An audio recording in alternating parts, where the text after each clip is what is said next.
Good afternoon. Before beginning my formal remarks, I want to echo the thanks that my fellow speakers have offered, particularly to Wendy Reeves for the amazing volume and talks that she has pulled together. A big thanks to Jackie Petito for keeping us so well organized, and a thanks indeed to the entire staff of the National Portrait Gallery, so ably led by Kim Sept. It's a pleasure to be here. And I also want to thank my fellow speakers, the respondents, and perhaps above all, the audience. This has been one of the most enjoyable symposia I've ever had a chance to be a part of, and I think it's largely because of the rich discussion that has followed the really superb papers. I'm thrilled to be a part of it. Let's see. Jackie, I might need a little assistance.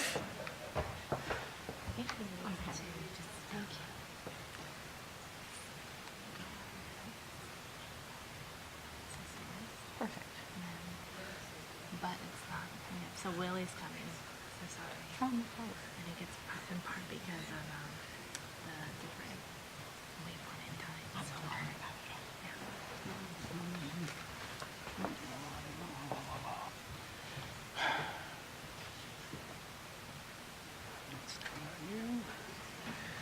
it. Perfect. Wonderful. Thank you very much. Responding late in 1966 to a question about the cerebral genesis of the bride stripped bare by her bachelor's even, the large glass, or in French, la mariée mise à nu par ses célibataires même, le grand verre, originally executed between 1915 and 1923, Cel Duchamp emphasized the role of perspective in his magnum opus, explaining, quote, "The large glass constitutes a rehabilitation of perspective which had been completely ignored and disparaged. For me, perspective became absolutely scientific," close quotes.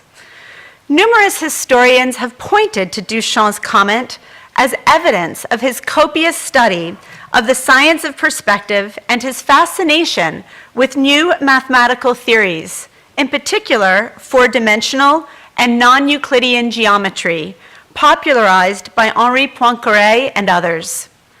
A portrait of Duchamp by Arnold Newman, contemporaneous with his remark, and juxtaposing him with the cast shadow of an element of the large glass, the Bachelors, demonstrates both Duchamp's strong connection with the artwork and in its inclusion of a frontal and a profile image of the artist, Duchamp's lasting interest in metaphorical analogies for multidimensional perspective as a way of understanding identity.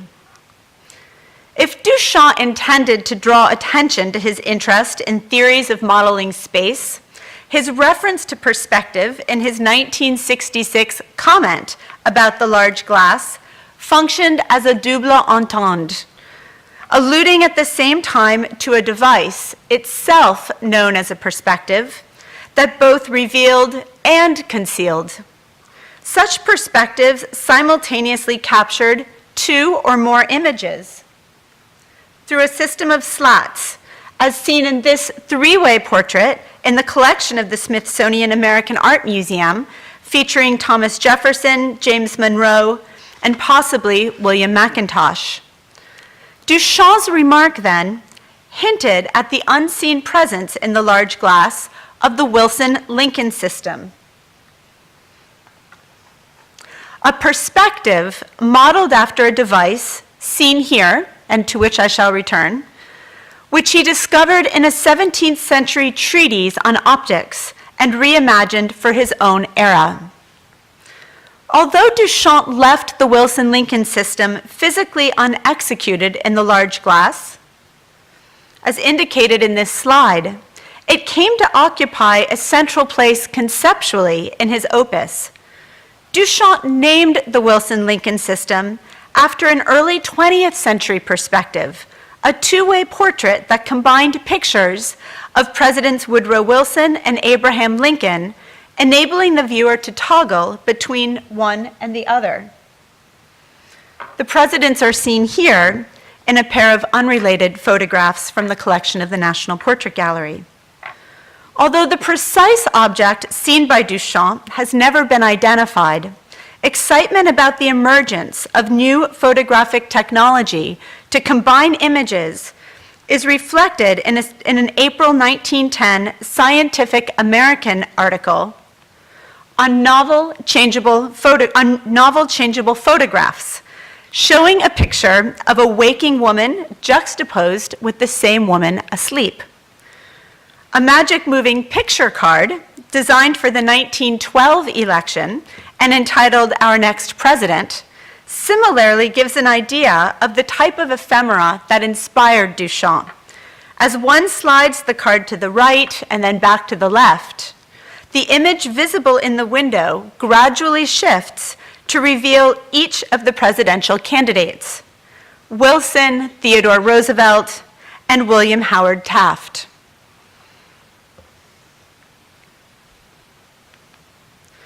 Positioned between the bride, la mariée, at the top, and the bachelors, or les célibataires, below, the Wilson-Lincoln system would come to function as a powerful metaphorical device throughout Duchamp's career, providing a symbolic representation of the invisible or incompletely perceived reality of the four-dimensional universe that Duchamp understood the most advanced mathematics of his era to describe.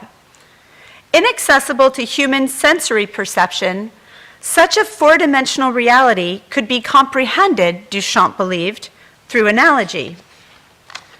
Modeled after both historic and modern techniques for capturing multiple likenesses within a single matrix, the Wilson-Lincoln system thus came to represent the ever-shifting, unfixed nature of personal identity itself, particularly when viewed through the prism of new geometrical models of spatial reality. Casting himself in this light, the artist reported late in his career, "I was never interested in looking at myself in an aesthetic mirror. My intention was always to get away from myself. Call it a little game between I and me."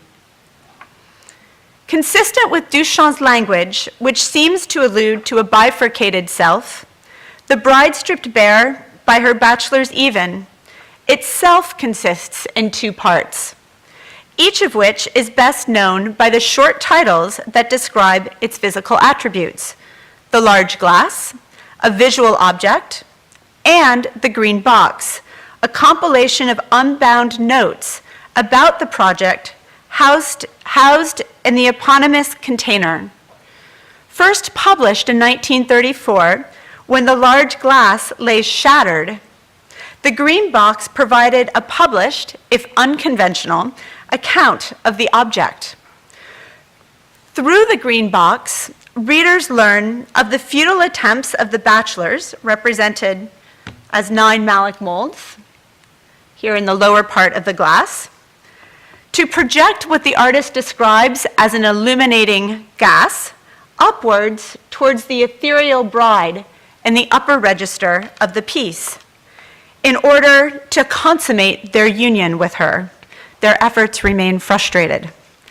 2 years after producing the green box, Duchamp would succeed in repairing his damaged masterwork, concluding in 1936 that the elegant, if unplanned, network of cracks that emerged through the process of the reconstruction of the broken glass work improved his opus. Duchamp's green box notes, particularly when read in tandem with a set of related notes published later, reveal a deep interest on the part of the artist in how to represent the fourth dimension, by considering how the higher dimension might be experienced by subjects perceptually bound by 3. The artist's knowledge of contemporary mathematics built upon a deep familiarity with historical techniques for rendering 3-dimensional space, knowledge built while working as a librarian at the Bibliothèque Saint-Geneviève from 1913 to 1915. But if Duchamp studied numerous classic treatises concerning pictorial perspective, including the writings of artistic masters such as Albrecht Dürer and Leonardo da Vinci, it was not with a mind to replicating traditional one-point perspective, but rather to destabilizing inherited assumptions in light of contemporary science and mathematics, and particularly the introduction of multidimensional geometry. As Duchamp testified in a late interview, and I quote, "If I do propose to strain a little bit the laws of physics and chemistry and so forth, it's because I would like you to think them unstable to a degree. My landscapes begin where Da Vinci's end. The difficulty is to get away from logic." John Schiff's triple exposure photographic portrait of Duchamp, created in the same year Duchamp made that remark, reiterates his rejection of conventional pictorial logic in favor of multi-perspectival pictorial and conceptual frameworks.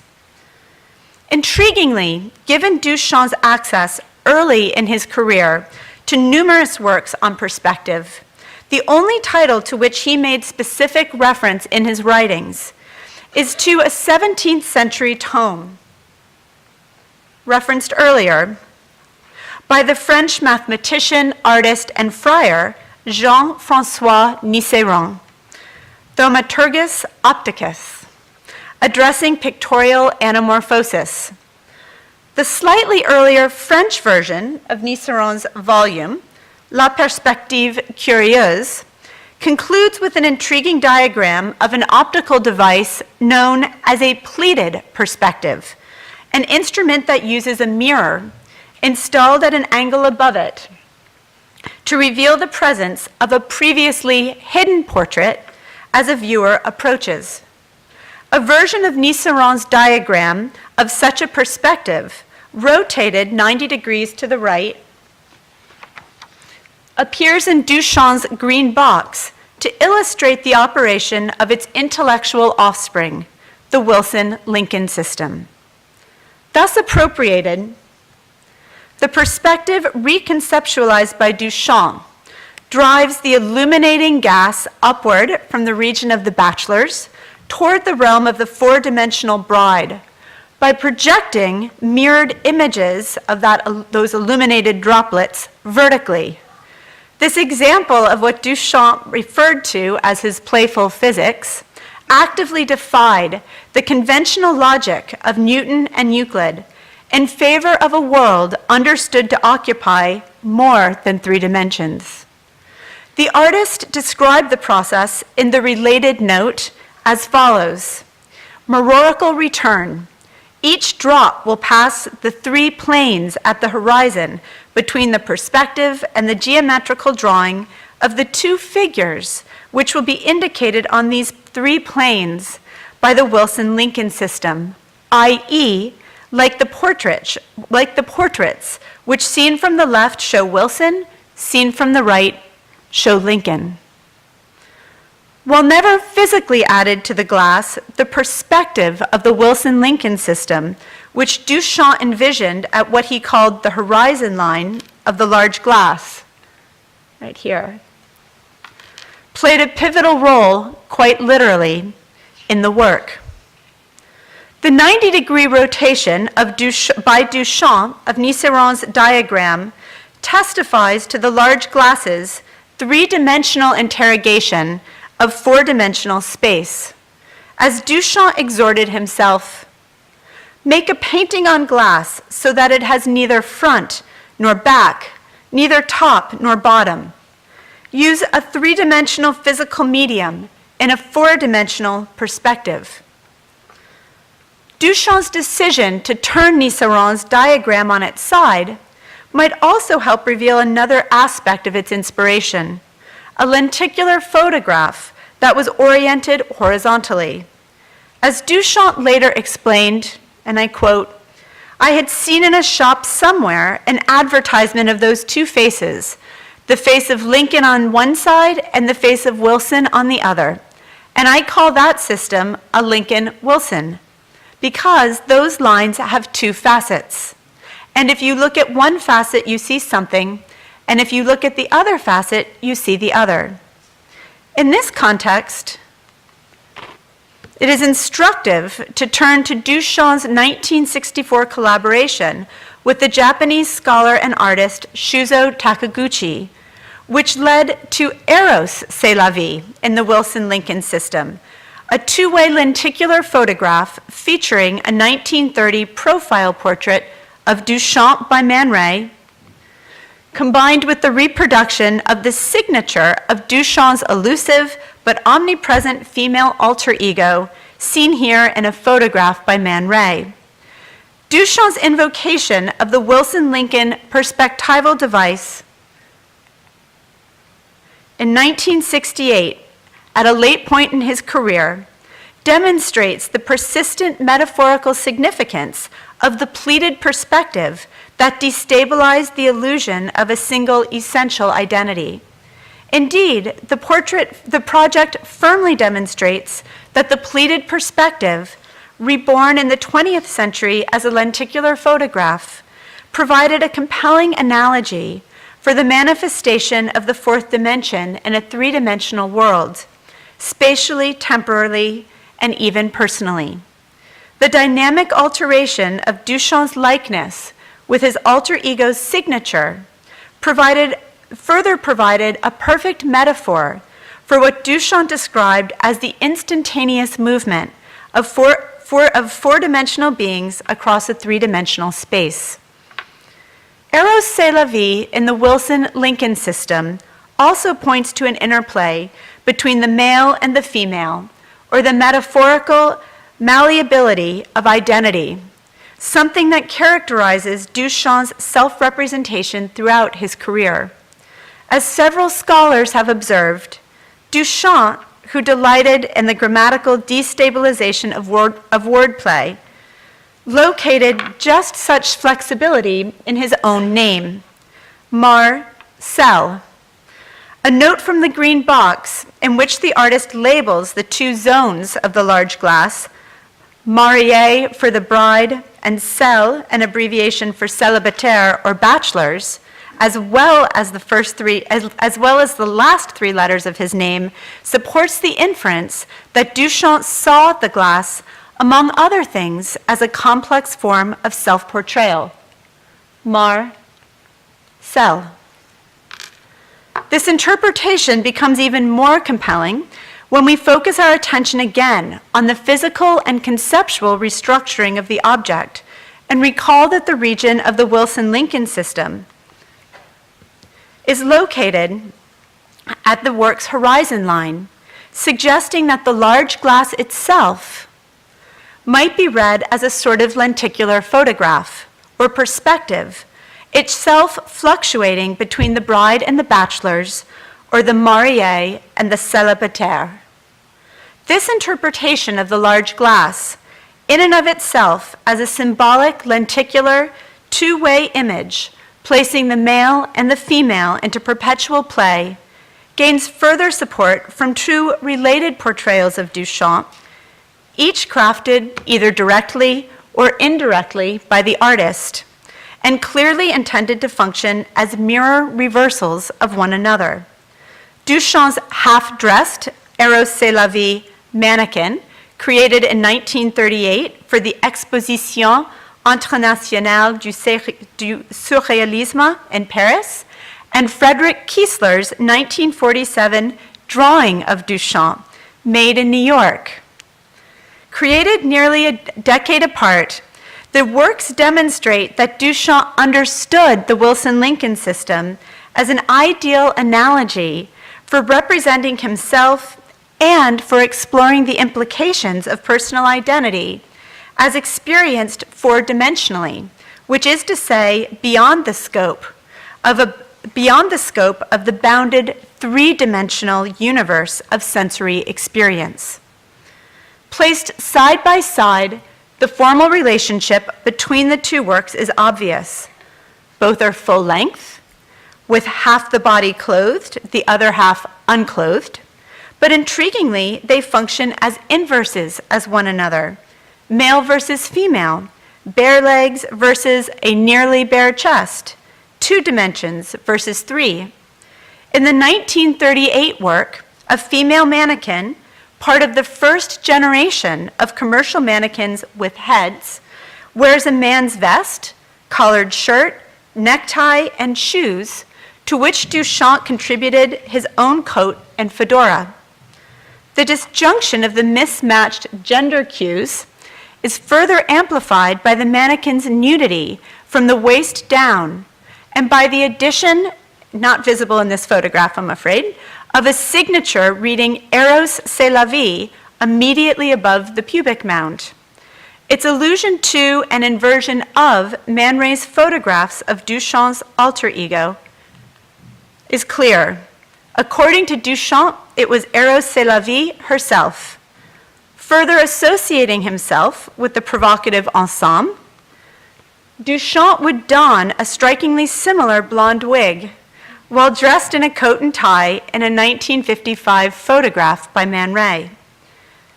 Duchamp's purposefulness in crafting his 3-dimensional representation of Rose c'est la vie in 1938 becomes evident in light of his collaboration 9 years later with Frederick Kiesler, which led to an unconventional 8-part drawing of the half-clad artist. As demonstrated by Kiesler's portrait, which records Duchamp stripped to the waist, but with a tie around his neck, a pose that shocked Kiesler's wife, Duchamp clearly envisioned the two works as a pair, toggling back and forth 4-dimensionally across time and space. This interpretation gains further strength from the subtle yet striking double portrait of Duchamp that concluded View magazine's March 1945 issue dedicated to Duchamp. Playfully referencing his 1923 wanted $2,000 reward, Duchamp juxtaposed a profile portrait by Alfred Stieglitz, accidentally misdated by a year, ostensibly picturing him at the age of 35, with a frontal picture as he imagined himself 50 years later at age 85. The actual Duchamp, aged 58 in 1945, positioned himself invisibly as an axis between these two poles. Duchamp's deliberate inclusion of himself in images seen from both the front and the side from across half a century resonate with a note he made to himself to investigate, quote, a clock seen in profile so that time disappears, but which accepts the idea of time other than linear time, close quotes. A decade later, in 1955, Duchamp would tell an interviewer, "You should wait for 50 or 100 years for your true public. That's the only public that interests me." With this powerful assertion, Duchamp cast himself into a toggling relationship like that modeled by the Wilson-Lincoln system, not only with his own alter ego, but with posterity. A collaborator par excellence, as indicated by projects such as those executed with Takiguchi, Man Ray, and Kiesler, Duchamp's most important interplay would be that with his future audiences. And what of the fourth dimension? Late in his career, Duchamp confirmed that it was critical to his method, explaining to Calvin Tompkins, "Anything I come up with should be given a fourth dimensional look so that we can come to see the other side of it that might even be contrary to whatever importance it has or design it makes." Duchamp's insistence that his artistic method centered upon his persistent awareness of the potentially disruptive interplay of different sides or dimensions of his work not only invites comparison to the Wilson-Lincoln system, but also suggests its philosophical corollary, a radical openness to interpretation, an ability to imagine that an artwork might even come to have a meaning quite different than that which was originally envisioned. He referred to this phenomenon in a 1957 speech on the creative act as the art coefficient, or the difference between what the artist intended to realize and did realize. The creative agent that closed that gap, in Duchamp's eyes, was the viewer. All in all, the creative act is not performed by the artist alone, Duchamp observed. The spectator brings the work into contact with the external world by deciphering and interpreting its inner qualifications, and thus adds his contribution to the creative act. Through the invocation of an art and a four-dimensional persona that metaphorically escaped conventional linear constraints, such as those of time, space, and gender, Duchamp conceptualized a relationship with future generations that would regularly refresh his legacy, even as he relinquished control of its interpretation. As we gather to celebrate the 50th anniversary of the National Portrait Gallery, our thoughts turn to the monumental year of 1968, which, among other things, marked Duchamp's own death on October 2nd, just 5 days before the NPG opened to the public. In closing, then, inspired by Duchamp's ruminations on the creative act, I would like to turn our attention to the toggling relationship between intention and interpretation. Just what is the role or the responsibility of posterity in assessing the lives of those who have shaped the culture we have inherited? And how do we take into account the conflicting information we encounter? In short, I'd like to interrogate the writing of history itself. Can we best understand it as an act of creative intervention or of recovery? And how might the act of destabilizing historical assumptions provide us, if ever, with a view of the past capable of providing insight for navigating the future? Thank you.